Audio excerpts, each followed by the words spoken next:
Hola, aquí les habla el doctor Matías Castillo Bendaño y en la clase de hoy vamos a ver paro cardiorrespiratorio y soporte vital avanzado. Los resultados de aprendizaje que esperamos para esta clase son, en primer lugar, conocer la fisiopatología del paro cardiorrespiratorio.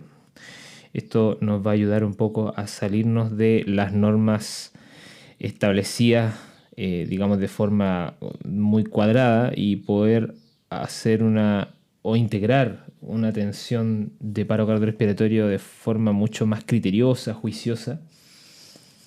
Los tratamientos específicos para ciertas patologías que componen el paro cardiorrespiratorio.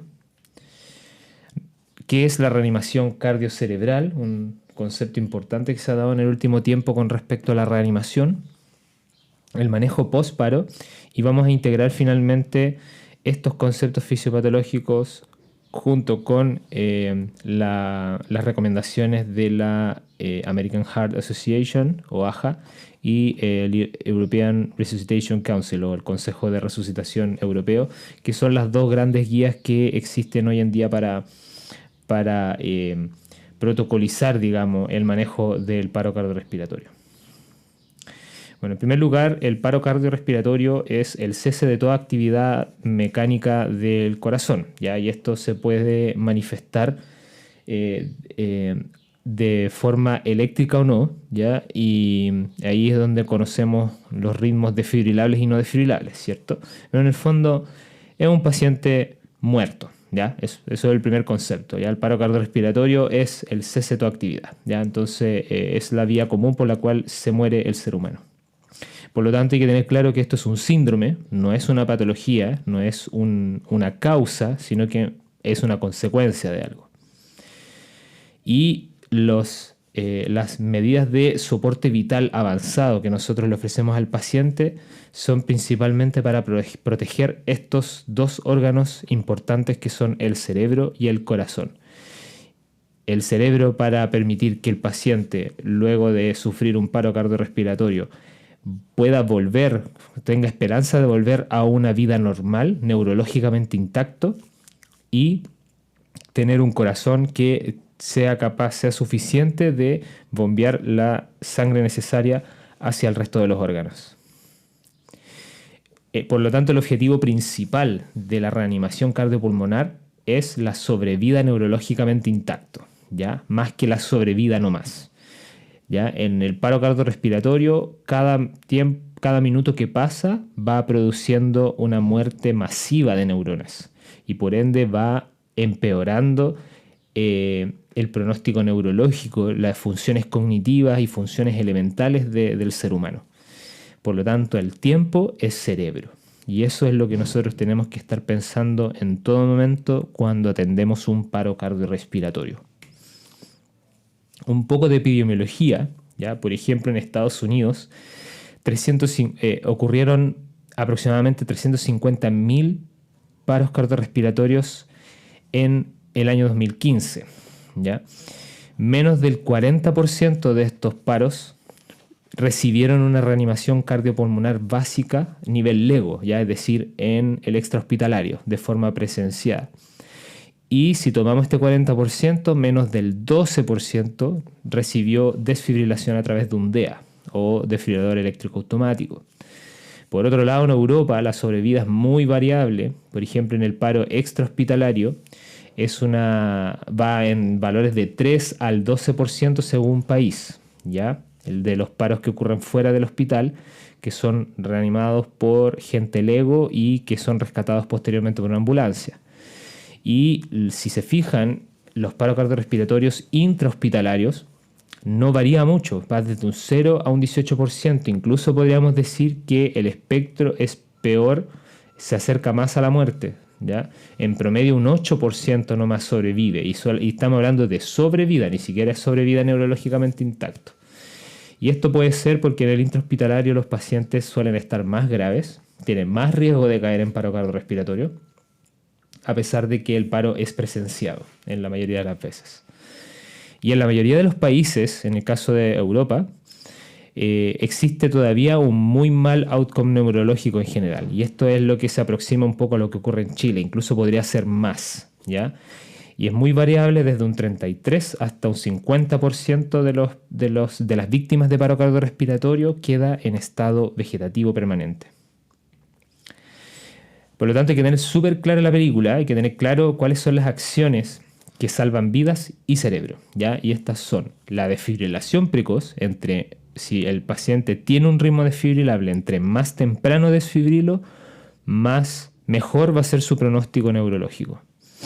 El manejo de la vía aérea no va a ser prioritario en este caso, ¿ya? No vamos a perder tiempo intubando a un paciente que no requiere ser intubado y por lo demás hay otras acciones que puedo hacer durante el paro cardiorrespiratorio que me aseguran de manera transitoria una vía aérea hasta que pueda intubarlo, perdiendo menos tiempo para lo que viene ahora, que son las compresiones ininterrumpidas de calidad, ¿ya? Entre menos interrupciones y si yo voy activamente mejorando la calidad de las compresiones antes, es decir, de forma preventiva, practicando las compresiones, y durante el paro cardiorrespiratorio también estoy salvando vidas y cerebro. Debo hacer una búsqueda activa y un manejo específico de la causa del paro cardiorrespiratorio. Volvemos a repetir, el paro no es una patología, es un síndrome que puede tener muchas causas y debo tratar la causa para sacar al paciente del paro. Requiere mucho manejo de equipo, que esto también es bueno ir practicándolo en simulación y en otras actividades. Debo ser capaz de integrar el ultrasonido clínico, esto ya está demostrado que mejora la calidad de la reanimación.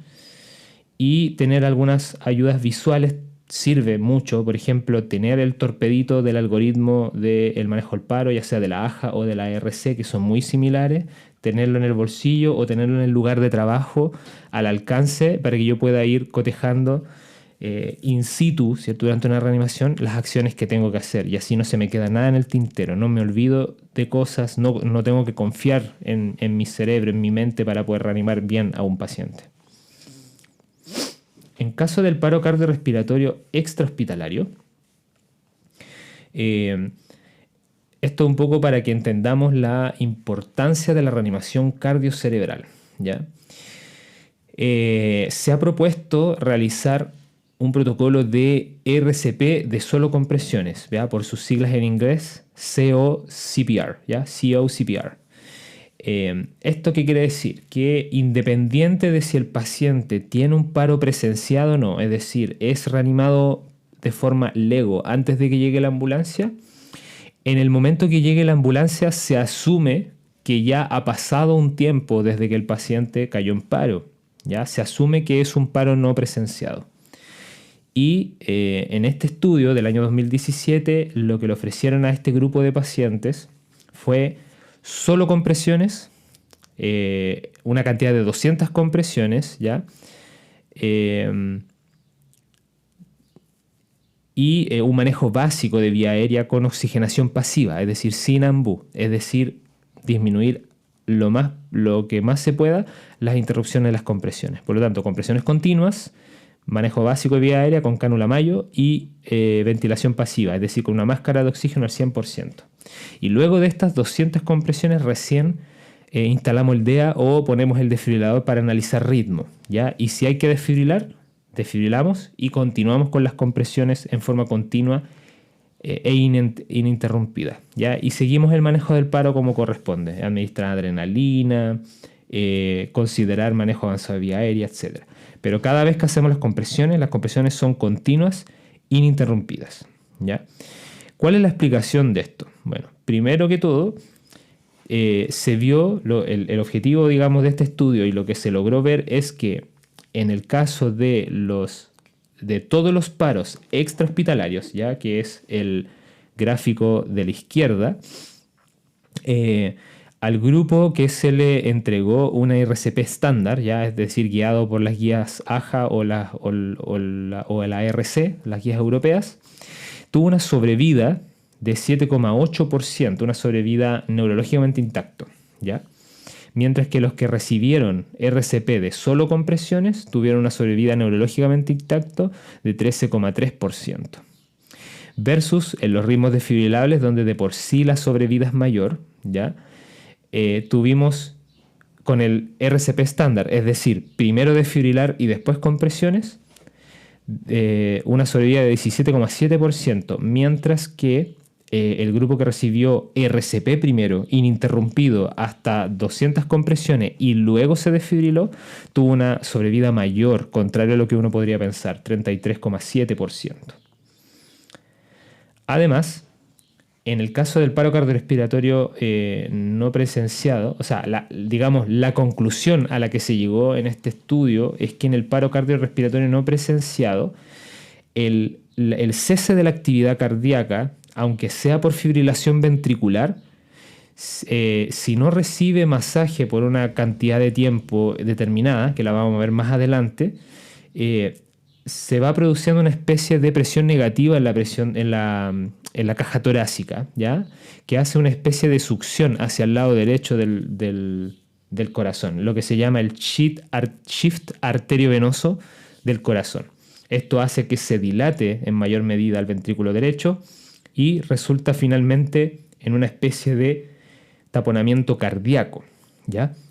Lo que hace que cuando yo intento desfibrilar a este paciente, que ya lleva tiempo sin masaje, sin compresiones efectivas, en vez de salir a ritmo sinusal con la desfibrilación, tengo más riesgo de caer a una actividad eléctrica sin pulso, o peor, a una sistolía, porque es un corazón que está taponado, ya no tiene espacio para poder latir.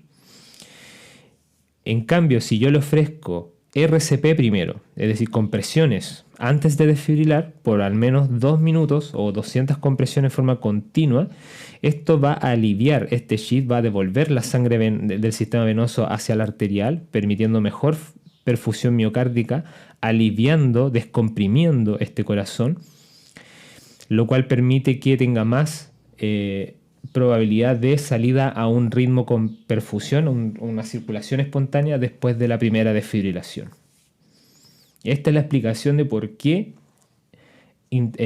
le ofrecemos, en este estudio le ofrecemos a los pacientes solo compresiones antes de desfibrilar, a los pacientes con un paro no presenciado o un paro extrahospitalario. Además, el otro motivo por el cual pensamos en realizar compresiones ininterrumpidas sin desfibrilar entre medio y sin ventilar entre medio, es porque como se ve en este gráfico, en el gráfico superior, la letra A, este es una reanimación realizada con 30 compresiones por 2 ventilaciones, ¿ya? Vemos que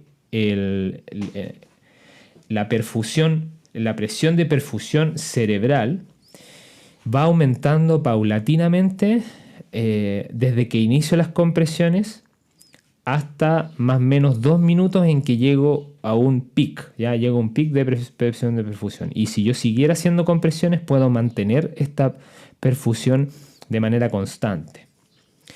Pero al interrumpirlas para administrar ventilaciones o administrar desfibrilaciones o lo que quiera, la perfusión cae súbitamente a cero prácticamente, y al reiniciar las compresiones nuevamente voy subiendo paulatinamente la perfusión hasta llegar a un pic, ¿ya? Y lo mismo pasa si vuelvo a interrumpir las compresiones. Entonces por eso se propone en la letra B realizar compresiones ininterrumpidas por 2 minutos, ¿ya? O hacer en el fondo varios ciclos de 30 compresiones hasta las 200 compresiones, de manera que mantenga esta perfusión cerebral de manera constante, sin interrupciones, hasta que me toque chequear ritmo. Y ahí desfibrilar y durante todo el proceso realizar oxigenación pasiva. Y después más adelante, cuando ya veo que avanza el paro y que el paciente no sale del paro, recién calentarme la cabeza, si es que tengo que intubarlo o hacer alguna otra cosa con la vía aérea para poder mejorar la efectividad de las ventilaciones, pero siempre minimizando las interrupciones de las compresiones.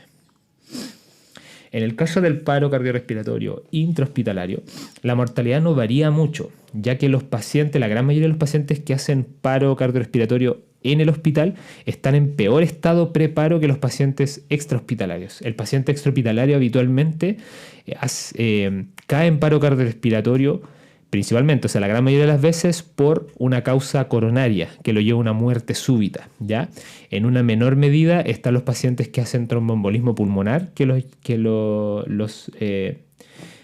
les desencadena un paro cardiorrespiratorio de forma súbita.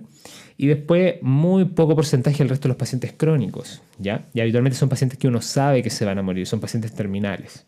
En cambio, en el hospital son pacientes que están en shock profundo, que están con drogas vasoactivas, que están en ventilación mecánica, con enfermedad grave, y que debido a que no se supo prevenir el paro cardiorrespiratorio o no se vieron los signos de alarma en el paciente, es que estos pacientes caen en paro. Y habitualmente caen en paro por ritmos no desfibrilables, ¿ya? Actividad eléctrica sin pulso o asistolía. Por lo tanto, por eso la mortalidad en relación con el paro extrahospitalario no varía mucho. Y si medimos las tasas de sobrevida neurológicamente intacto, también es similar al extrahospitalario. Y es por esta multiplicidad de factores. No tiene que ver mucho tampoco si el paro es presenciado o no. En el paro presenciado, aquí lo más importante es la desfibrilación precoz, ¿ya? Siempre que detectemos una fibrilación ventricular de manera presenciada, lo primero que vamos a hacer es desfibrilar. Y después inicio las compresiones, ¿ya? Incluso hay veces que no va a ser necesario hacer compresiones porque la primera desfibrilación puede ser efectiva y retornar a circulación espontánea de manera inmediata.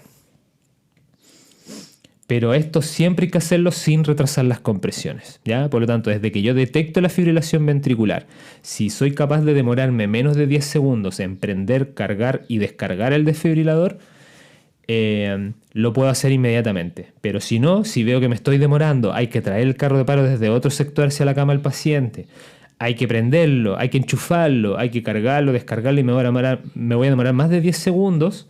Entonces inicio compresiones mientras preparo el desfibrilador, pero apenas esté listo el desfibrilador voy a desfibrilar. Ya ese es el concepto en el paro presenciado. Distinto a lo que veíamos recién, en que hablábamos de un paro no presenciado. Un paro extrahospitalario donde se asume que es no presenciado, o un paro en donde yo no estoy al lado del paciente y no sé cuánto tiempo lleva en paro. En resumen, entonces, se debe priorizar las compresiones ante todo, ¿ya? Se debe disminuir la cantidad y el tiempo de las interrupciones de las compresiones y debo desfibrilar apenas se identifique un ritmo desfibrilable, ¿ya? Eso como resumen para esta primera parte. Y recuerden que las compresiones torácicas deben cumplir ciertas características, ¿ya? Que eso ustedes lo van a leer en el manual, en el resumen de la AJA y en el manual de las guías europeas, ¿ya? Que está en la bibliografía de estas clases. Existen también métodos objetivos para medir la calidad de la reanimación cardiopulmonar, ¿ya? Es decir, más allá de vigilar que estemos haciendo bien las compresiones, eso puede ser un poco subjetivo, porque no voy a tener una wincha o una regla para medir la profundidad de las compresiones, por ejemplo. No voy a ser capaz de ver que efectivamente la posición de las manos está al nivel del corazón. Entonces, tengo estos recursos como la capnografía, que se puede medir a través del tubo endotraqueal, ¿ya? Solamente a través de un tubo endotraqueal. Y el objetivo es mantener una fracción expirada de CO2 de más de 20 milímetros de mercurio, ¿ya? Es decir, una presión expirada de CO2 de más de 20 milímetros de mercurio. Con eso me aseguro que tengo una buena calidad de compresiones. Y por otro lado está la línea arterial en caso de los pacientes que están invadidos o que tengo la posibilidad de invadirlos durante el paro cardiorrespiratorio. A través de la línea arterial puedo medir la presión arterial en tiempo real durante las compresiones. Y si logro una presión arterial diastólica de más de 30 a 35 milímetros de mercurio es porque lo estoy haciendo muy bien. Ahora vamos a ver algo que se llama el modelo de 3 fases de la resucitación del paro cardiorrespiratorio, ¿ya? Este estudio se hizo ya, es viejito ya, se hizo en el año 2002 y trató de revisar varios casos de paro cardiorrespiratorio en donde se vio que el paro cardiorrespiratorio fisiopatológicamente hablando pasa por 3 fases muy definidas y que la reanimación debiera ser apuntada según la fase en la que nos encontremos. Estas fases son, primero la fase eléctrica, ya se dice que todo paro cardiorrespiratorio pasa por una fase eléctrica, ¿ya? Es decir, hay una actividad eléctrica sin pulso o hay un ritmo desfibrilable, una fibrilación ventricular, ¿ya? Y esto puede durar hasta, o generalmente dura hasta 4 minutos, ¿ya? Luego de eso viene una fase circulatoria en donde ya el corazón cesa toda actividad mecánica, es decir, cae en asistolía. Y esto puede durar entre 4 a 10 minutos, ¿ya? Entonces aquí va a ser más importante las compresiones torácicas, la ventilación, el manejo de la vía aérea y la administración de medicamentos. Y pasados los 10 minutos entramos en una fase metabólica, ya en donde ya vemos las repercusiones orgánicas de un estado de mala perfusión general, ya es decir, hay falla multiorgánica, se eleva el lactato, aparece acidosis metabólica, aparece también existe hipovolemia, podemos tener hipoglicemia, alteraciones electrolíticas, etc. Entonces aquí voy a tener que hacer otras acciones si es que primero no considero detener todo esfuerzo de reanimación por la alta probabilidad de mal pronóstico neurológico, ¿ya? Entonces, durante los 4 minutos del paro cardiorrespiratorio, en la fase eléctrica, lo más importante es desfibrilar, ¿ya? Y lo que se propone en el fondo es que si un paciente yo presencio, soy testigo de que cae en paro cardiorrespiratorio por una fibrilación ventricular, lo puedo desfibrilar varias veces incluso hasta que salga del ritmo desfibrilable o caiga en asistolía, ¿ya? Porque durante los 4 minutos, y esto se ha visto en modelos porcinos en donde se les induce un paro cardiorrespiratorio, estos porcinos mantienen una perfusión cerebral adecuada durante 4 minutos mientras el corazón esté fibrilando, ¿ya?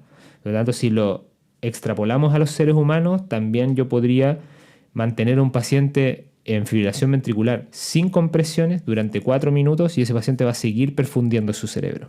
En eso se basa en el fondo este modelo. Y después de los 4 minutos ya la fibrilación ventricular se vuelve tan fina o caen derechamente en asistolía que ya se acaba la perfusión cerebral. Y ahí es donde viene la importancia de las compresiones torácicas. La desfibrilación pasa a segundo plano. Vamos a administrar medicamentos como la adrenalina para tratar de hacer un reset del corazón, un restart. Y vamos a manejar vía aérea para evitar la hipoxia y la hipoxia principalmente del cerebro y los órganos, ¿ya? Entonces, una forma de reanimar en forma integral un paro cardiorrespiratorio es integrando estos conceptos de fisiopatología del paro y no guiándose como receta de cocina de protocolos estandarizados, que al final están diseñados para pacientes que cursan con la causa más probable de paro cardiorrespiratorio en el adulto, que es la enfermedad coronaria. También tenemos que guiarnos según el ritmo de paro cardiorrespiratorio. Ya existen 4 tipos de ritmo, ya que lo podemos separar en 2 grupos: los desfibrilables, que son la fibrilación ventricular y la taquicardia ventricular sin pulso, y los no desfibrilables, como la actividad eléctrica sin pulso y la asistolía. La fibrilación ventricular se caracteriza por un ritmo desorganizado, en donde no logro identificar QRS, ni onda P, ni onda T, nada. Totalmente irregular, sin un ritmo definido, ¿ya? Mientras que la taquicardia ventricular sin pulso se caracteriza por una taquiarritmia de QRS ancho, habitualmente que va entre los 250, 300 por minuto en cuanto a frecuencia, pero que en este caso no produce un latido efectivo cardíaco, ¿ya? Y por lo tanto no hay pulso y no hay perfusión cerebral ni a los tejidos. Cuando detectamos esto en el monitor, tenemos que desfibrilar de forma prioritaria, ¿ya? Sin, por supuesto, retrasar las compresiones torácicas y interrumpiendo mínimamente las compresiones torácicas si es necesario. Con la máxima energía posible, posicionar las paletas y presionarlas sobre el paciente y apretar ambos botones para poder desfibrilar, administrar la descarga. También se puede hacer con parches, ¿ya? Que es una forma segura, digamos, para evitar electrocuciones del personal de administrar las desfibrilaciones. En el caso de que tengamos una fibrilación ventricular o taquicardia ventricular sin pulso refractaria, ya es decir, que no responde a más de 3 desfibrilaciones, vamos a ir pensando en administrar algunos medicamentos, como por ejemplo la miodarona, la lidocaína, ya que no tienen mucha diferencia en cuanto a la evidencia médica. De hecho, ninguna tiene mucha evidencia médica, que digamos, en cuanto al tratamiento de estas arritmias, pero como les dije al principio, en el paro cardiorrespiratorio el paciente está muerto. Por lo tanto, nada lo puede matar más. ¿Ya? Ese es el concepto que ocupamos en urgencia. Así que uno puede intentar tanto miodarona o lidocaína como opciones, ya no las dos juntas. También podemos, como segunda línea, administrar adrenalina. Existe la recomendación de la AJA, que es administrar cada 3 a 5 minutos la adrenalina. La miodarona y la lidocaína se administra en 2 dosis solamente. Considerar el uso de sulfato de magnesio si es que sospechamos una torsión de las puntas, ya que lo vamos a ver en la clase de arritmias. Intentar una desfibrilación secuencial doble, que es lo que sale en la imagen de la derecha, en donde yo instalo 2 desfibriladores con sus respectivos parches en las posiciones que aparecen ahí, ¿ya? O sea, 2 por delante, una en el esternón y una en la espalda, y tengo que desfibrilar con un desfibrilador y luego con el otro desfibrilador de manera secuencial, casi inmediata, ¿ya? Y para eso necesito 2 operadores ocupando cada desfibrilador de forma secuencial. Y finalmente está la ECMO RCP, que es conectar al paciente a ECMO y continuar haciendo RCP con el paciente conectado a ECMO, ¿ya? Después tenemos los ritmos no desfibrilables, como la asistolía, que es una ausencia de actividad eléctrica, es decir, tenemos esta línea isoeléctrica constante sin actividad eléctrica en el corazón.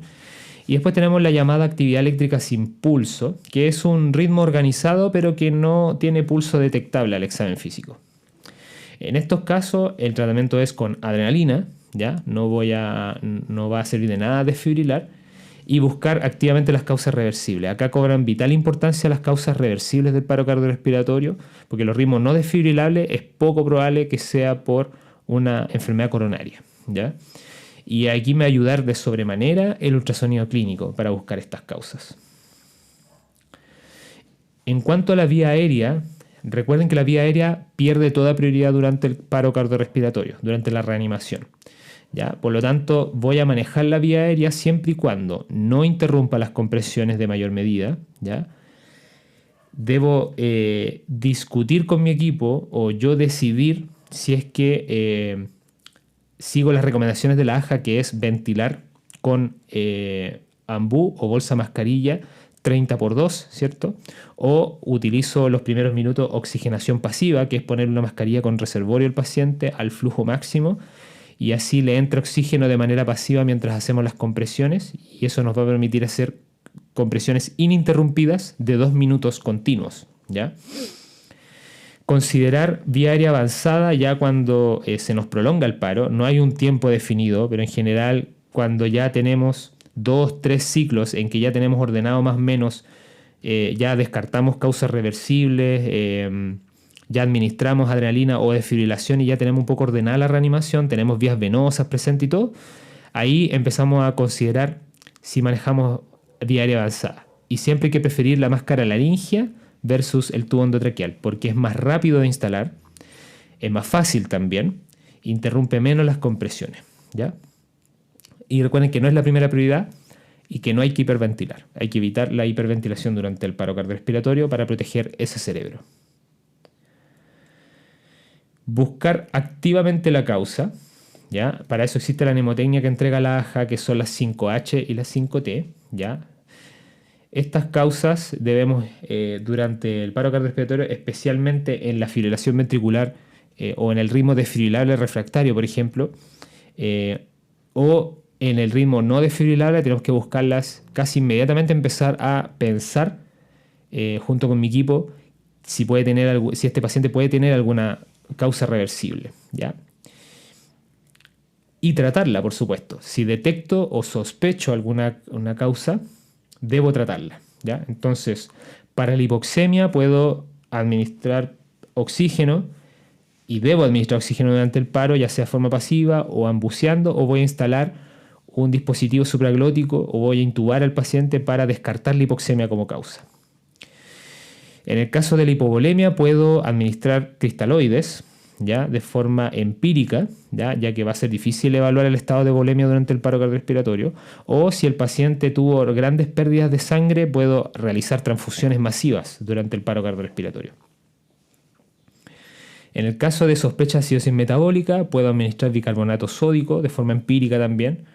Existen también unas máquinas ISTAT que se llaman, que me permiten evaluar el pH y algunos electrolitos de forma rápida e inmediata ahí al lado de la cama del paciente. Puedo detectar o sospechar a través del electrocardiograma o a través del monitor, qué sé yo, o a través de antecedentes, una hipocalemia o hipocalcemia. Ambas se tratan con administración de gluconato calcio. La hipoglicemia, que es algo súper fácil de detectar y que en urgencia debiéramos integrarlo como un signo vital más. Por lo tanto, si llega un paciente en paro cardiorrespiratorio a la urgencia, además de iniciar las compresiones, lo primero que deberíamos hacer es tomar una glicemia capilar o un hemoglucotest que nos va a permitir descartar la hipoglicemia de manera inmediata, una causa muy fácil de tratar de paro cardiorrespiratorio. Y la hipotermia, que en cuyo caso vamos a abrigar al paciente y o administrar fluidos calientes por vía venosa. Y las 5T hacen referencia a la trombosis coronaria o TEP. Ambas se tratan considerando la trombolisis, tienen sus indicaciones específicas, ¿ya? Así que no se queden con el concepto que toda sospecha de infarto y toda sospecha de TEP, o por lo menos toda sospecha de infarto, porque en el caso de la sospecha clara de TEP hay que trombolizar, pero en el sospecha de infartos todavía está en discusión, ¿ya? Y hay indicaciones específicas.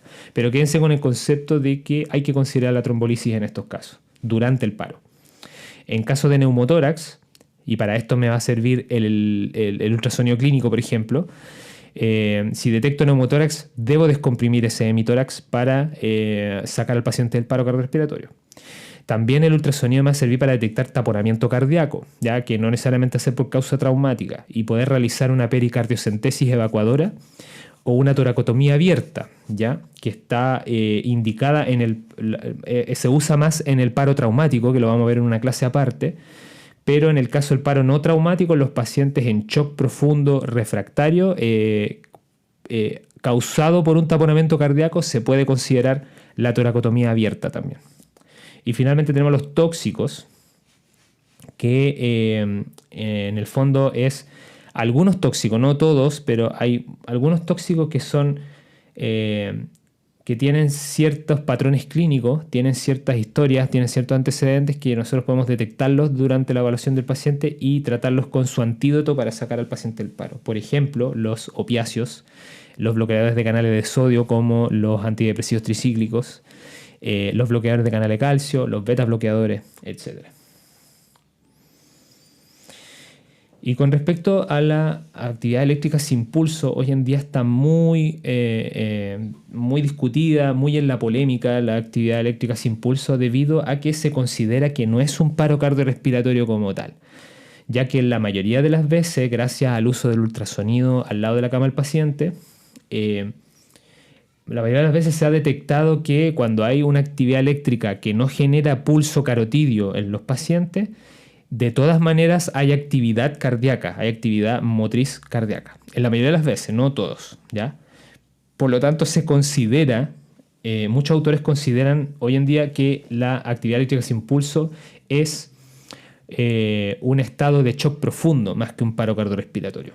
Por lo tanto, lo que se propone es, si se tiene ultrasonido a la mano, ¿ya? Ecógrafo en el fondo, cuando nos enfrentamos a una actividad eléctrica sin pulso, rápidamente, antes de iniciar las compresiones, miramos el corazón con el eco y determinamos lo que sale abajo, si es PRES o es PREM, ya que por sus siglas en inglés es un corazón quieto o un corazón móvil, ¿ya?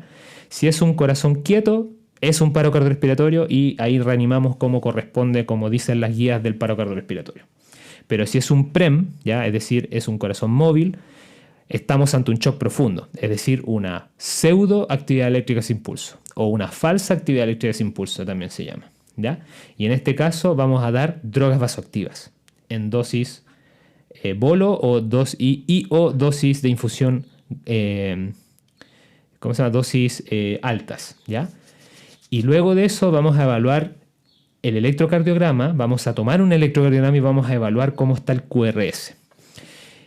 Cuando hay actividad mecánica y tenemos un QRS ancho, la gran mayoría de las veces es por una causa metabólica. El QRS ancho quiere decir que hay un problema a nivel cardíaco que está a nivel del nodo aurículo-ventricular hacia abajo, ¿ya? Y hay que pensar en causas metabólicas en este caso, como la hipercalemia, los bloqueadores de canales de sodio. Como les dije, aquí los principales exponentes son los antidepresivos tricíclicos, o hay una falla de bomba por una insuficiencia cardíaca avanzada o por una acidosis severa, ¿ya? Por lo tanto, aquí tengo que pensar en administrar gluconato de calcio y o bicarbonato de sodio. Por el otro lado, si es que hay un QRS angosto, la causa más probable es que sea mecánica, ya que está afectando, que en el fondo no está afectando el sistema excitoconductor. Por lo tanto, el corazón está latiendo, pero hay algo que le impide el flujo normal hacia el resto de los tejidos. Y aquí hay que pensar en neumotórax, en taponamiento cardíaco, un TEP masivo e hiperinsuflación, como el caso del asma y el EPO, que se ha visto que las compresiones torácicas podrían mejorar la crisis asmática o la crisis de EPOC en estos pacientes, ¿ya? Entonces, cuando tenemos una actividad eléctrica sin pulso, podemos detenernos a pensar si es que tenemos el eco a la mano, podemos detenernos a pensar si es que es realmente un paro o no, y de ahí actuar según lo que vayamos encontrando. Finalmente, si lo hicimos todo bien y el paciente retorna a circulación espontánea, que en inglés se conoce como ROSC, ¿ya? Return of Spontaneous Circulation, vamos a hacer una ABC, ¿ya? En el fondo, vamos a asegurar vía aérea, vamos a ofrecer ventilación mecánica a este paciente, es decir, este es momento de intubar al paciente, ¿ya? Ahora más tranquilos, posparo, reanimamos bien al paciente, lo intubamos y lo conectamos a ventilación mecánica con su pseudoanalgesia y todo el tema. Monitorización de signos vitales, vías venosas si es que no logré instalar vías venosas durante el paro, electrocardiograma y exámenes, ¿ya? Vamos a administrar fluidos y o drogas vasoactivas si es que el paciente está en una hipotensión severa. Considerar el manejo específico de temperatura, que hoy en día también está muy cuestionado, pero lo más importante es prevenir la hipotermia, la verdad, ya prevenir la fiebre y cualquier otro tipo de hipertermia. Así que aplicar compresas frías, o antipiréticos si es que es necesario para prevenir esto y evitar más daño neurológico. Y finalmente, considerar enviar al paciente a una coronariografía para descartar una causa coronaria del paro cardiorrespiratorio, aunque esto va a depender de los protocolos, de cada protocolo local, ¿ya? En el caso de Antofagasta, habitualmente el paciente post-paro estable ingresa a angioplastía solo si se documenta un supradesnivel ST en el electrocardiograma post-paro, ¿ya? Pero hay que considerar que un gran porcentaje de los pacientes en paro cardiorrespiratorio por infarto agudo del miocardio no hacen supradesnivel ST, ¿ya? Así que esto siempre tiene que ser discutido caso a caso con la unidad coronaria local. Y no se apresure porque el pronóstico neurológico de los pacientes se evalúa recién a las 72 horas post-paro. Debido al estado de hipoxia isquemia que ocurre por el paro cardiorrespiratorio, es imposible evaluar un pronóstico neurológico con un examen neurológico antes de las 72 horas. Hay que esperar que ese cerebro se reperfunda, darle chance a que ojalá retorne del estado de hipoxia isquemia y ahí recién evaluar con electroencefalograma y examen físico y una cosa que se llama test de apnea también, el pronóstico neurológico de estos pacientes. 72 horas después. Y esto también muchas veces no lo enseñan, ¿ya? Pero yo creo que es importante conversarlo, que es tomar la difícil decisión de cesar esfuerzos de RCP. Es decir, cuándo considerar que el RCP no va a ser exitoso y por ende debo declarar muerto a mi paciente, ¿ya? Primero que todo, se deben sumar factores. No se utiliza un solo criterio. Eso es súper importante tenerlo en cuenta, ¿ya?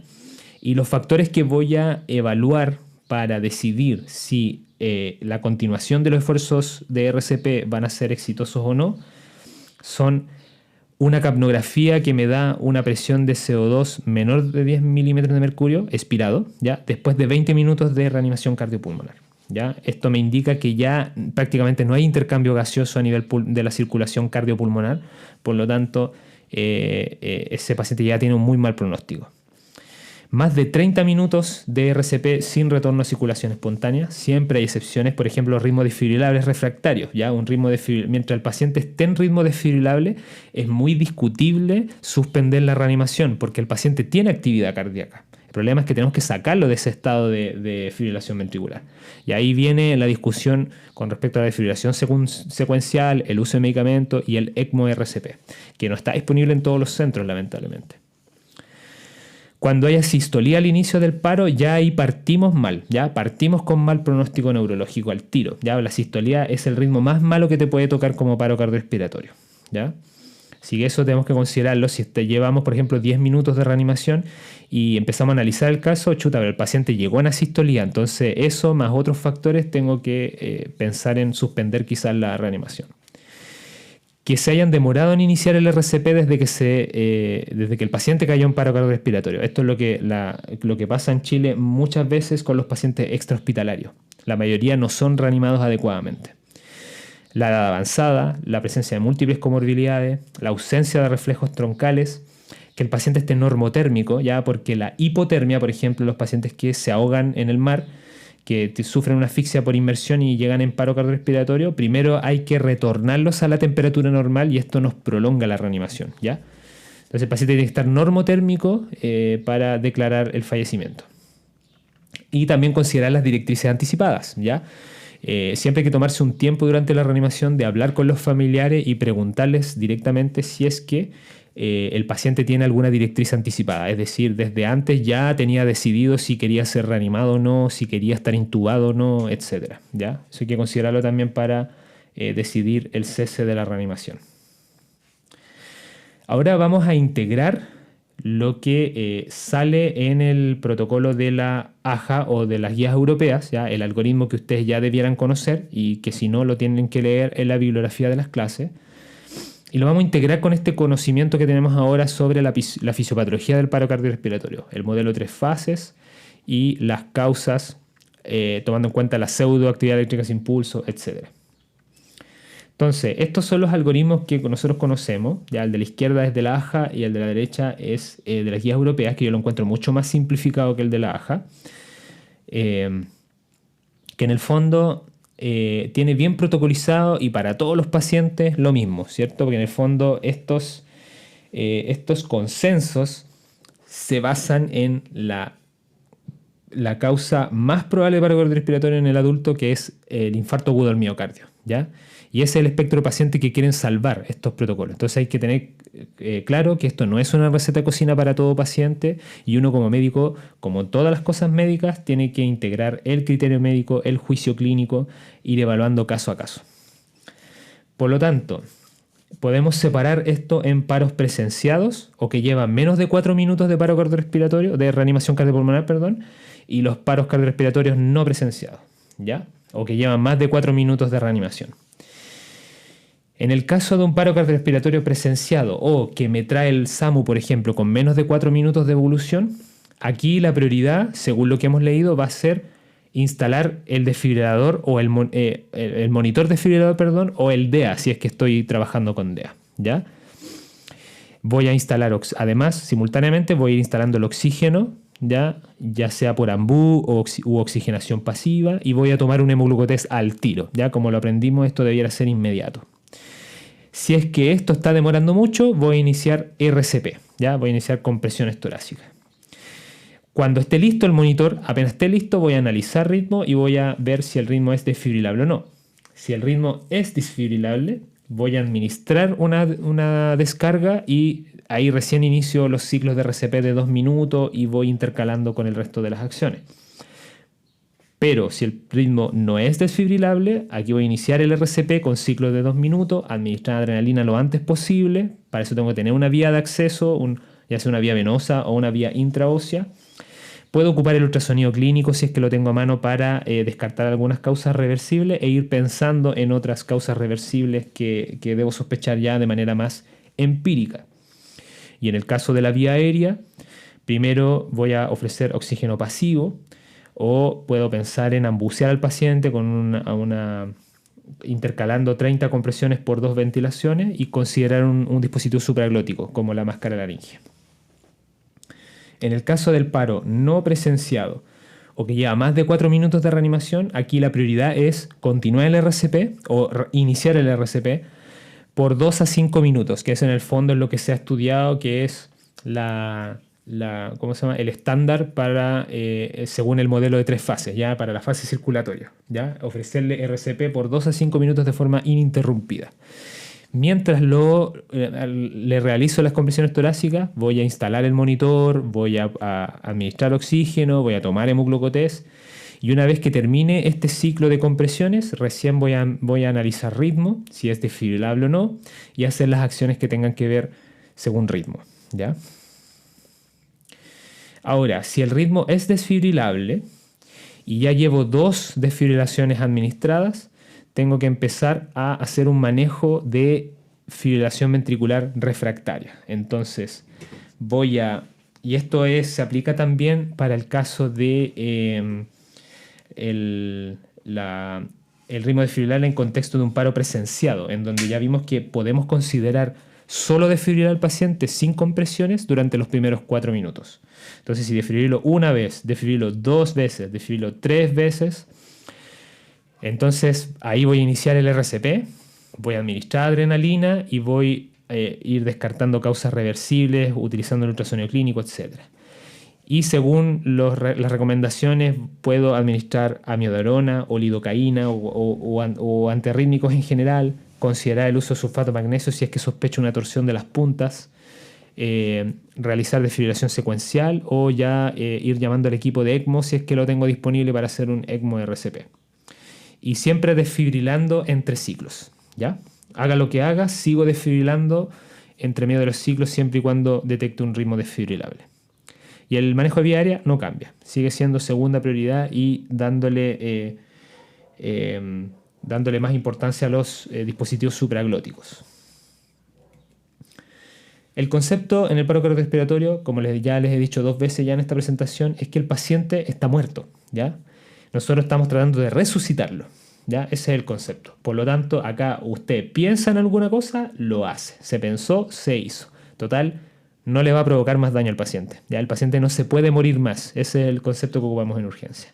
Así que sospecha activa de causas de paro e ir tratándola de forma empírica, ¿ya? Si yo creo que puede tener algo, lo trato y lo hago nomás, ¿ya? Y después me caliento la cabeza si estuvo bien, estuvo mal y todo el tema, ¿ya? Pero durante el paro todo vale.